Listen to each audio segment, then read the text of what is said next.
Hello guys, ఈరోజు present మనం ఇక్కడ ఉప్పు పండిస్తున్నారు. ఇది మీకు చూపిద్దామని వచ్చాను. ప్రెజెంట్ నేనున్న ఏరియా అయితే నౌపడ దగ్గర గైస్.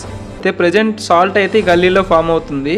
బట్ ఇలా చేయడానికి ముందు 45 days పాటు దీనికి ఒక ప్రాసెస్ అనేది ఉంటుంది. మొదటిగా గల్లీని ఇలా వీడియోలో చూపించిన విధంగా కడతారు. ఆ తర్వాత నేలను చదునుగా గట్టిగా చేయాలి. వీటి కోసం కాళ్ళతో మడతారనమాట. ఇలా ఈ ప్రాసెస్ అనేది ఎర్లీ మార్నింగ్ అలాగే ఆఫ్టర్నూన్ చేస్తారు. ఇలా కొన్ని రోజులకి గ్యాప్ ఇచ్చి నేల చదునుగా గట్టిగా అయ్యే వరకు చేస్తారు. అప్పుడు ఇలా గల్లీల్లో సాల్ట్ వాటర్ అనేది బోరు ద్వారా వదులుతారు. ఓకే గైస్, ఇప్పుడు మీకు కనిపిస్తున్నాయి కదా, ఇవైతే గల్లీలు అంటారు. వీటిలో సాల్ట్ వాటర్ అనేది వదులుతారనమాట. సాల్ట్ వాటర్ ఎలా అంటే బోర్స్ వేస్తారు. ఇక్కడ బోర్స్ వేస్తే సాల్ట్ వాటర్ వస్తుంది. మనకైతే నార్మల్ వాటర్ ఎలా వస్తుంది, ఇక్కడ సాల్ట్ వాటర్ వస్తుంది అనమాట. ఈ సాల్ట్ వాటర్ అనేది ఇందులో వేసిన తర్వాత దీనికి కొంత ప్రాసెస్ అనేది ఉంది. అది చేశాక ఎండకి ఉప్పు అనేది ఇలా తేలుతుంది. ఇవాళ ఉప్పు తీసామా, మోస్తామా, నీరు కడతాం. ఓకే, నీరు కట్టిన తర్వాత 5 రోజులకి 5 రోజులు పోయితే మళ్ళా తీయాలి.